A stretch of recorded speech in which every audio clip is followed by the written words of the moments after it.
Welcome to this segment of A Day at DPL, a thought leadership series that is part of the Advisor Revelations podcast. You will hear from DPL's founder and CEO, David Lau, and a special guest where they will discuss educational topics around industry trends and best practices, providing advisors insights to grow your business and better serve clients.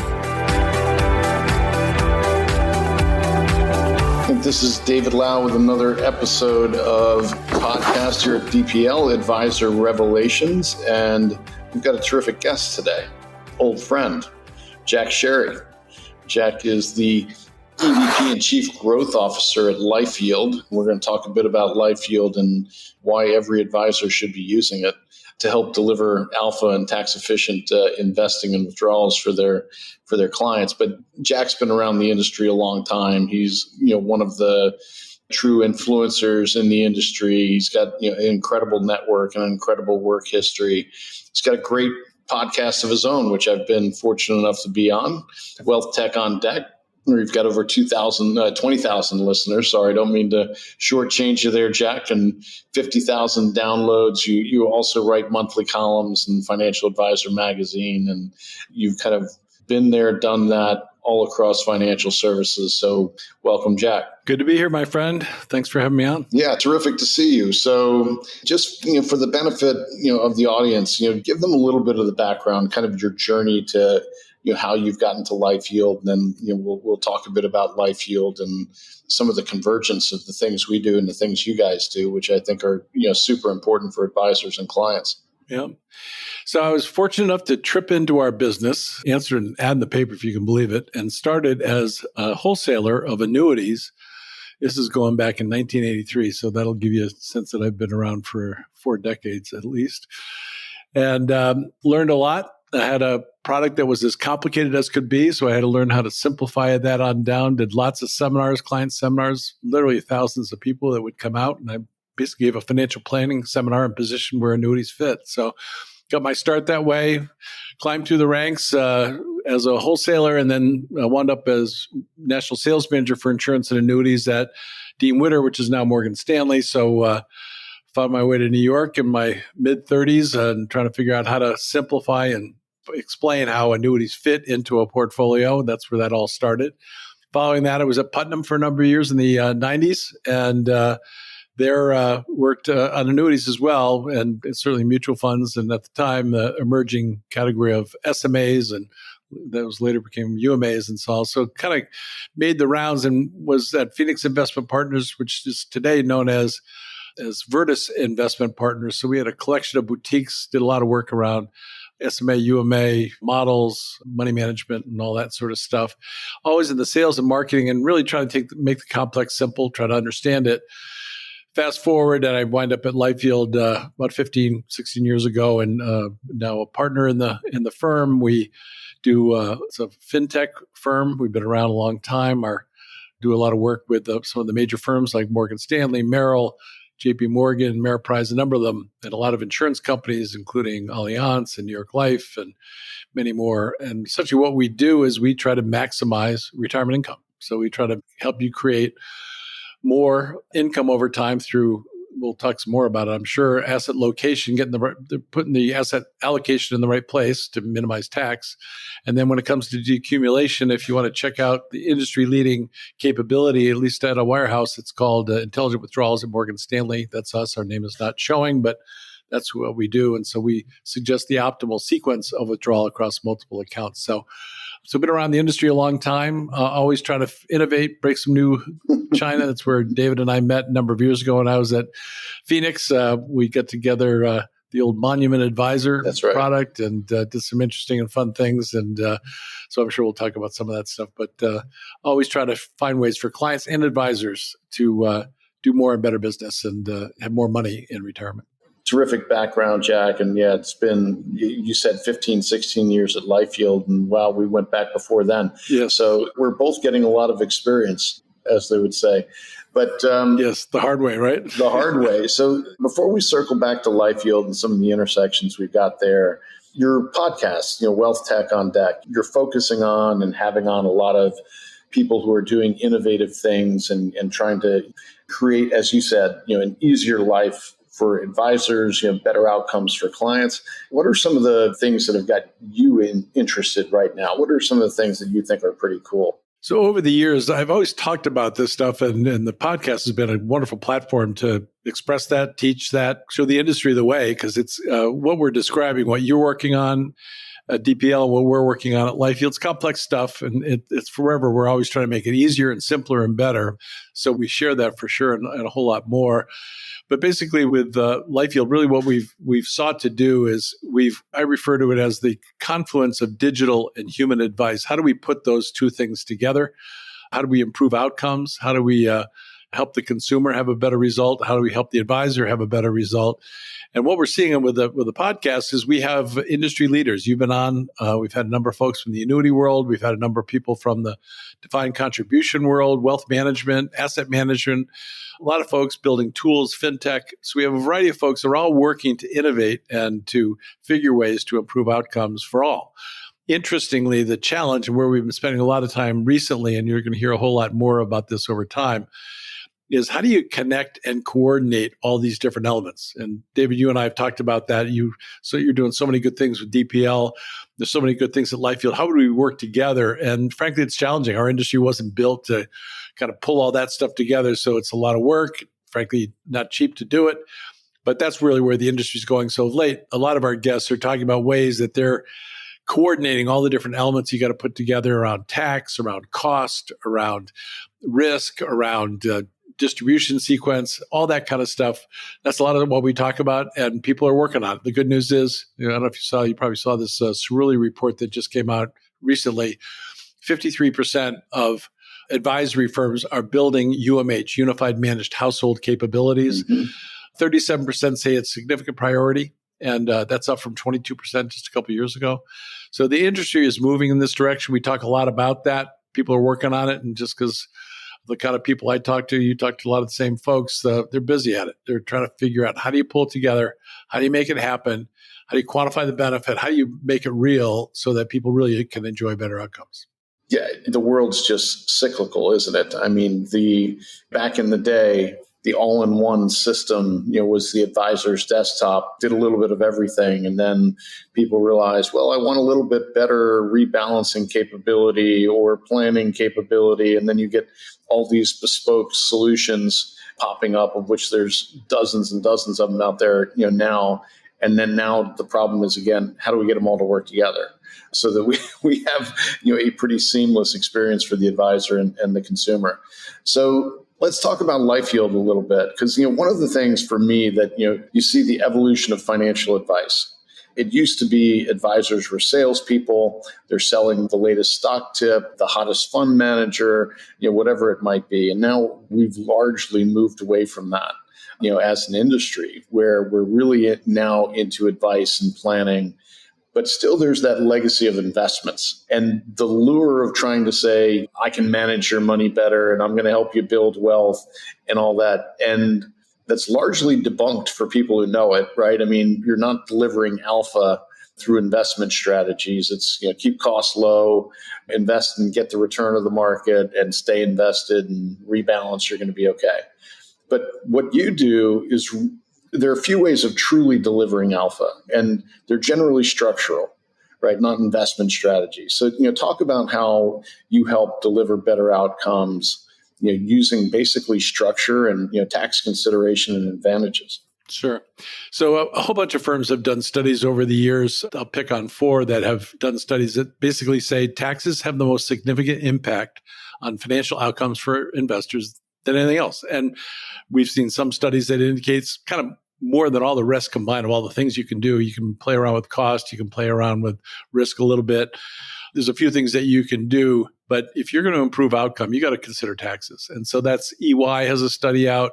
Morningstar, Envestnet did a study on this. I'm missing one of those 4. Morningstar, you get the idea. The big firm, Vanguard's the other one. And they all say the same thing. And they describe, interestingly, I have to say, I appreciate what they wrote. None of them can do it, but they all write that you should do it. And many of them are trying to figure out ways to do it and are frankly struggling. And we were talking to a number of those firms. But the whole idea is that if you're going to improve outcome, you got to figure out tax. Now, right now, I'm sure you're hearing it all over the place. A wonderful firm called 55 IP is out there with a tax harvesting tool, a transition tool. It's fabulous, but it's all single account. And yet our clients have 3 to 7 products and 3 to 7 accounts. I mean, they've got a bunch of stuff, all different tax treatments. So how do you coordinate that? So the industry is struggling. And as much as I applaud direct indexing, custom indexing, there's a whole bunch of 55 IP lookalikes that are happening. All good. Nothing bad about it. I'm not casting aspersions at all, only to say that it's single account.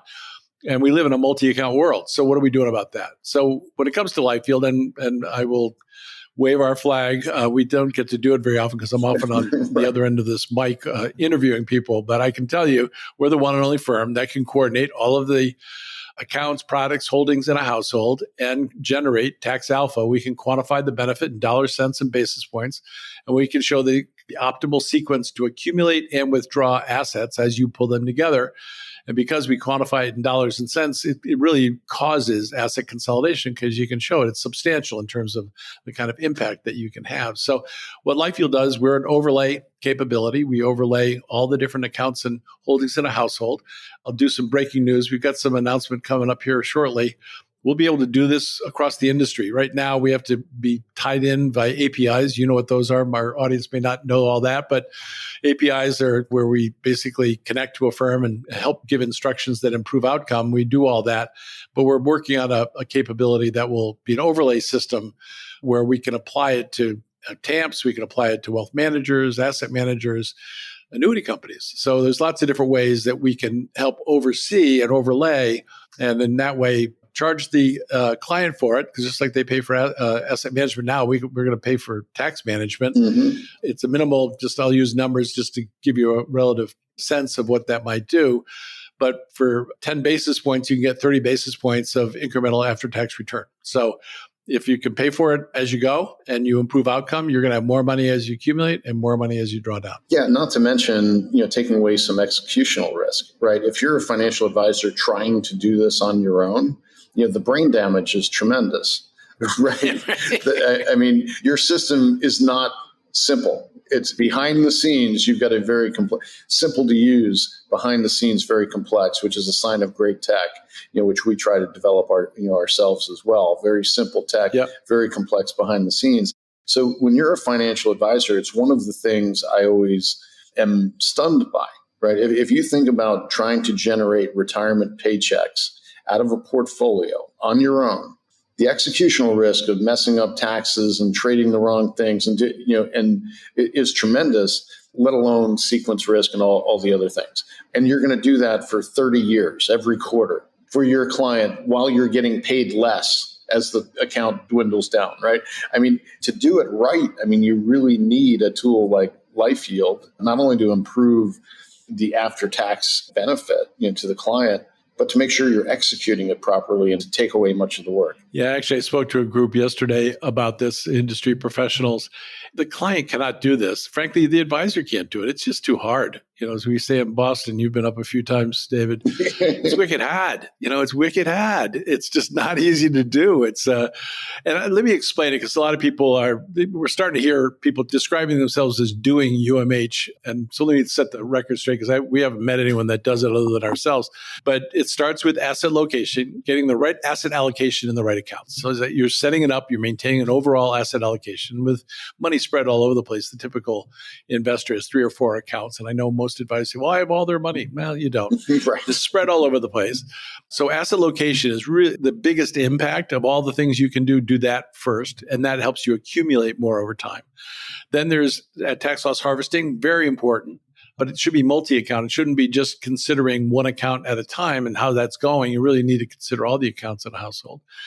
Got to look at transitions, because frankly, if you do what I'm describing, you're going to get more assets. And as you transition those in, you got to do the tax consideration around the asset allocation, as well as the asset location, as well as the tax harvesting. All of it becomes, frankly, more complex.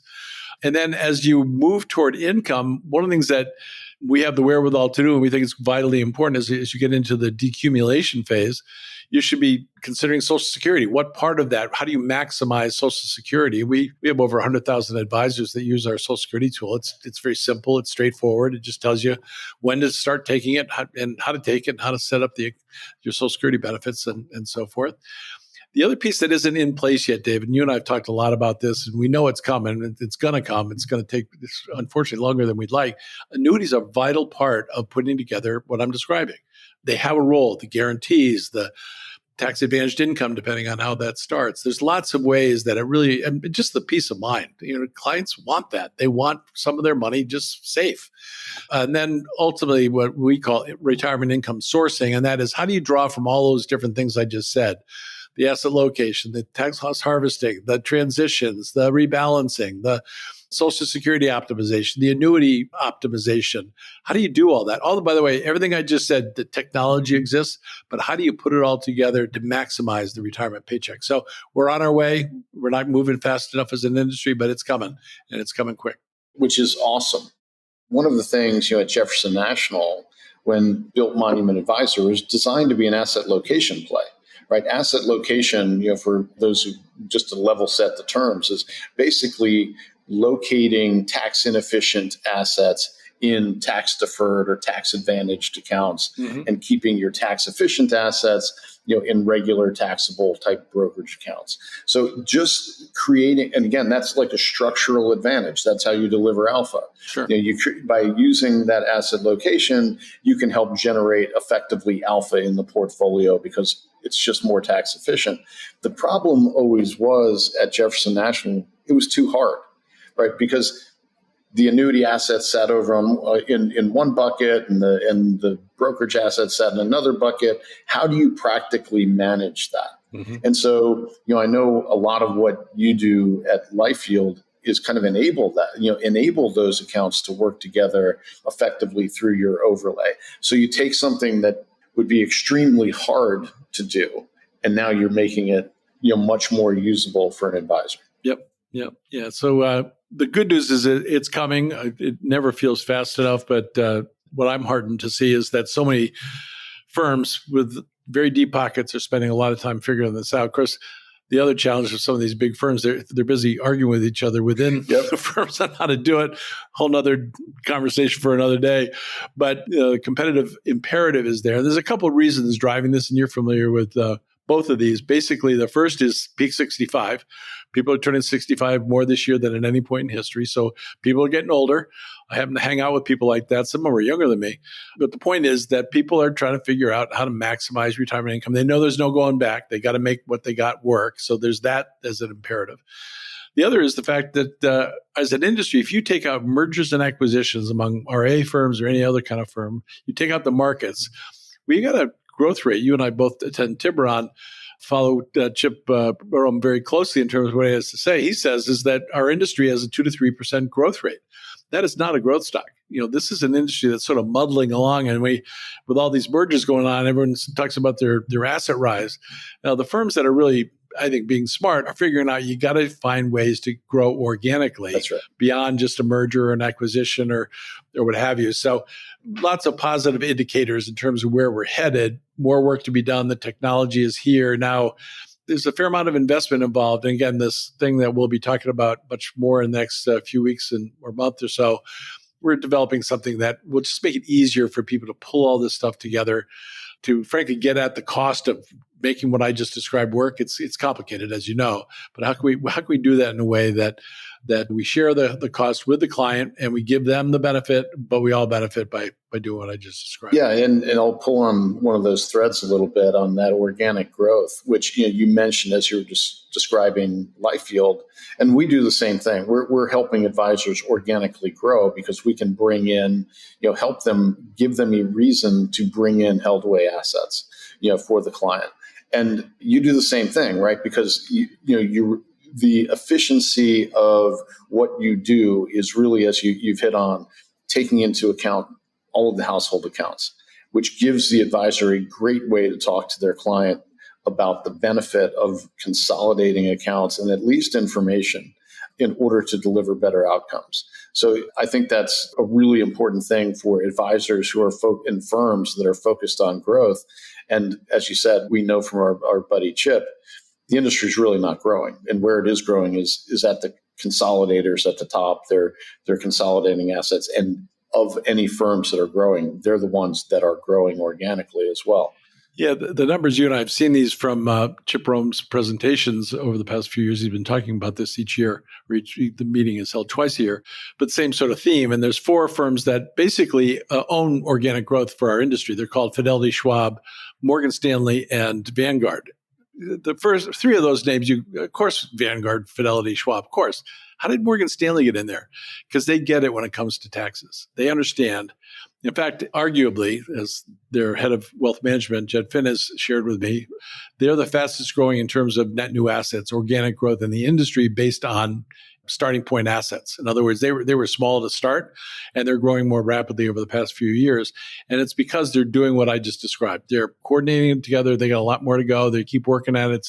It's never over. It's always onward. But the idea is that if you want to attract assets, if you want to grow your business, you got to get it from the other guy by having a better mousetrap, by having better tools, better capabilities, demonstrating real value to the customer. Because right now the customers, frankly, they've kind of heard it all before. They've been made a lot of promises. They haven't always fulfilled on the promises made. So they're looking for someone they can trust, and they intuitively know taxes are something that are in the way of what they're trying to achieve. So anytime you can show how to improve outcome, put some numbers to it, it's a good thing for all. Right. I mean, what advisor doesn't want to talk to their clients about ways of lessening taxes? Right. So this is a good conversation to have as an advisor, and it differentiated, because what percentage of advisors do you think really do a good job relative to tax consideration and getting tax alpha?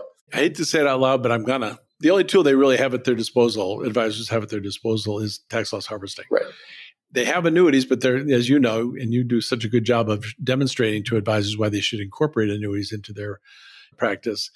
That's another way. And so there are ways to do it, but they're not as comfortable with some of those ways. So really what it comes down to is, I'm hesitating to say this out loud, but I look at financial planning. Everyone sings the praises of financial planning. Fewer than 10% of advisors actually do financial planning. And if you're talking about real financial planning, it's fewer than 5%. So that means 95% of advisors aren't doing financial like real financial planning, like the kind you'd do for your mother, for someone who was serious about it, right? Right.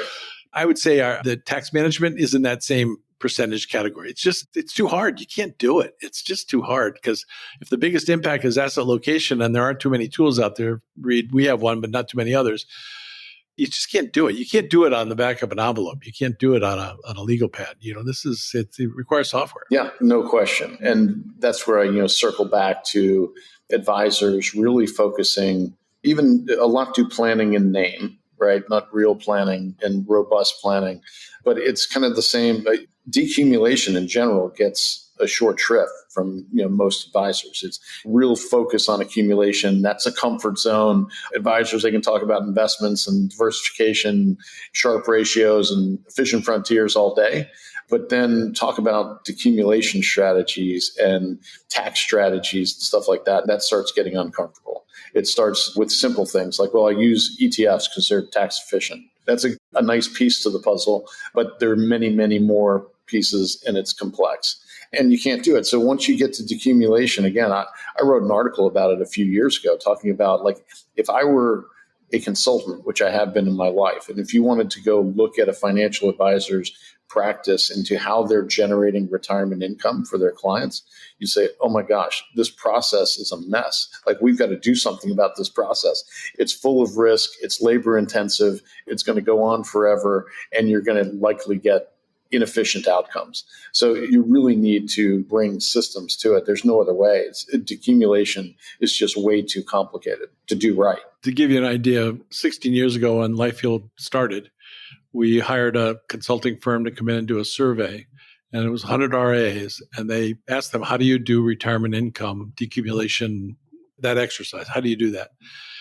And most admitted they didn't. except for their very best clients, maybe top 4 or 5 clients, they would, that were in an income mode, they would do it for. And that it took 1 to 3 hours. That was the finding of the 100 advisors to do a serious retirement income plan. 1 to 3 hours each paycheck or each time you made a draw down.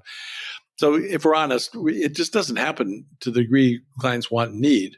And again, it's really going to require technology to make it work because it's just too darn complicated.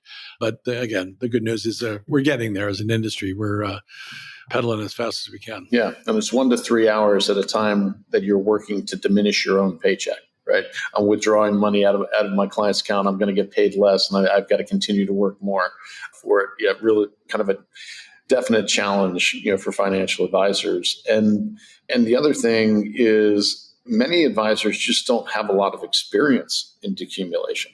I hear some advisors sometimes saying, "Oh, I've never had a client run out of money." Well, how many of clients have you actually managed their money from age 50 to 100? The answer is 0, right? I mean, the answer is 0. You haven't worked with any clients from pre-retirement through a prolonged lifespan. You might have clients who died early, but through a prolonged lifespan, you just don't do it. So there's very little experience in actually managing a decumulation strategy and executing one for a client's lifetime.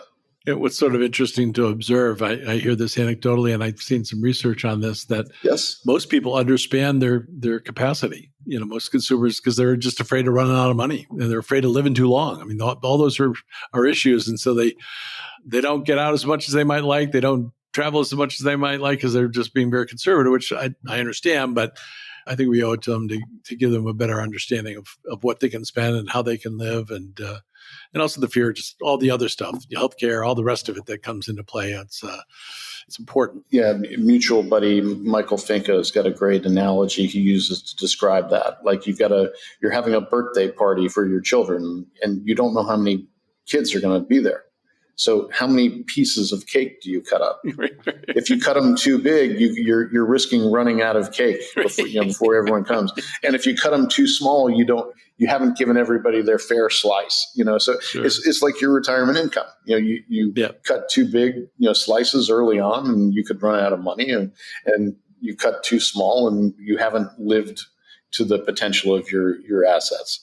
So it's kind of interesting, but I love the analogy. It doesn't take into account that the cake could also shrink. So, but it does. There is that, but it does give a good practical way of thinking about, how do you handle retirement income and the importance of annuities and consistent, predictable lifetime income, because there's no investment solution to longevity risk, and you just need a component of annuity and annuitization in there. So this has been super fascinating. Well, one of the other things I wanted to touch on, Jack, is you've got a book, Authentic and Ethical Persuasion, which I love because, I think one of the reasons we get along is I think I like to consider myself a person of high character, and I certainly consider you one. That's admirable. Tell me about how that came about. Yeah. So in 1983, again, a lot of things happened that year. I was a newly minted wholesaler, had no clue how to sell anything. So I took a sales course called The Competitive Edge. It was taught by a gentleman by the name of Fernando Flores. Fascinating background. You can check out the books online at Amazon.com. Also, if you check out LinkedIn, you want to read the short version. I have a post called Mad River Reflections. It'll give you the essence of the book in 750 words. In any event, took a class, and what the class is about listening. And so it's listening to the marketplace, it's listening to clients, and fundamentally, it's about listening to what really matters to the client. So in terms of being persuasive, it starts with listening deeply. Mm-hmm. David Brooks has a book out. Shoot, I can never remember the name of it. It's a bestseller. It's David Brooks writes for the New York Times. Anyway, he talks about being known, about really hearing something. He says, you listen so well, you lose weight, is how he characterized it. And so it's really trying to get the other and trying to understand what matters to them. And I find, especially, we're talking about an intimate subject. We're talking about people's money, their livelihood, their family. So anyway, I write a book. I wrote it during COVID, like I guess maybe a few other folks did. I teach it at Babson College, which is the #1 school in the country for entrepreneurship. I've taught there for the past 10 years. I'm a guest lecturer. I don't teach the class, actually. I just come in and use the book as text, and then I come in to talk with the undergrad and MBA students. essentially what I'm doing is I'm teaching them to listen. And the other aspect of the story of the book and what I talk about is about listening deeply and telling compelling stories based on what you heard. In other words, Right. as you know about the other, as you know what matters to them, as you know what's important, and then tell stories that are consistent with what they're trying to achieve. And a good part of that is trying to add value in what you have to offer. So that's the book in a nutshell. I've been doing it for a long time. We're actually talking to the folks at Babson about actually creating a center for excellence around listening and compelling storytelling. So that's just an early conversation we've begun, but I have a lot of fun with that. I'm not sure it's exactly germane to annuities or technology, but I use it in every conversation in my business. Yeah, no doubt. I mean, the art of listening and actual active listening is just tremendously valuable. And you often get into conversations if you're in a group and you see everybody just itching to get their words in, or jumping in a meeting, looking to everyone wants to get their words in, and it's so valuable to sit there and listen. Yeah. Actually, one of the things I talk about is people are waiting for their turn to talk. They're not listening. That's right. More often, it's not so much they're waiting for their turn to talk. They're actually waiting when's the best time to interrupt. In other words, to get their 2 cents. Yes. Let me get the slightest pause in the delivery. That's when I can jump in, and it's amusing. But anyhow, this is so good to have you here, and always great to talk. Any final thoughts you want to leave or talk about before we jump off here? Just one last one is actually from the book. It's what the students I've taught to. Literally, there's about 500 or 600 students I've taught over the years at Babson. Then the thing they take away is be more interested than interesting. And so that's one of the things I try to do when I talk to folks. You and I get together periodically, David, and compare stories, most of which are true, and listen well to one another, learn from one another. And so I try to be more interested. I have the good fortune because of the podcast I do, and also just the people I have the privilege of talking to. I talk to some pretty smart folks about interesting things. So it helps my business. It helps their business. It's a win-win. So be more interested than interesting. That's terrific. And before I let you off the hook here, I'm going to return the favor that you did for me on your podcast and ask you something about you that not many people know. Well, as we're speaking, I'm sitting at my home in Vermont. We live full-time outside of, it's half-time in each area. So we live outside of Boston, suburban deal. I've been there for 30 years, I guess now. But and then I'm in Vermont where I'm looking out on the Mad River. It's flowing gently. It's in near Sugarbush, the ski area in Vermont. So I spend my time in both places. So do that. And one other thing I'm actually pretty proud of that we just completed, I'm the president of a not-for-profit board called Hail Education. And we've been on a 5-year campaign, and we just completed a campaign to conserve 1,100 acres of land 5 miles from the city line of Boston. It'll be under a conservation restriction, permanently protected. That's in perpetuity. And we raised $38.5 million to do that. And we successfully exceeded our goal, successfully completed that, hired a new executive director as the outgoing executive director, Eric Arnold, who's just an incredible talent, is retiring. And so we're moving on to the next person who looks as good. So that's what I do for fun is if I'm not trying to help our industry, I'm trying to help my local community and having some fun doing it. Well, congratulations on that. That's tremendous. Outstanding. Well, Jack, how do people get a hold of you or LifeYield and explore your solution? Jack.Sherry@lifeyield.com. Not on Twitter these days. Let's see what else. Just go to lifeyield.com. I'm there on the management page and love to hear from you. It all starts with a conversation. So I'm in touch with lots of folks in the industry and I learn something each time. So welcome the opportunity to connect. If you've got an idea that's worth chomping on, let's talk. Yeah. And let's, don't forget to check out Jack's podcast, Wealth Tech on Deck. Lots of great guests and some not as great. No.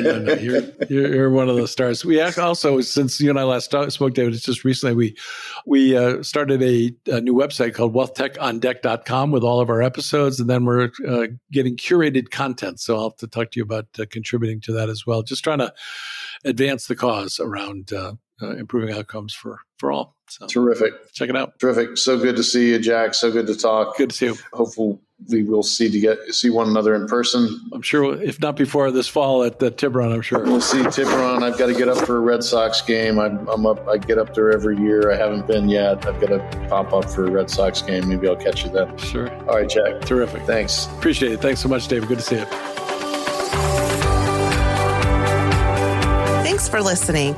To hear more Advisor Revelations, go to dplfp.com and subscribe on your favorite podcast streaming app.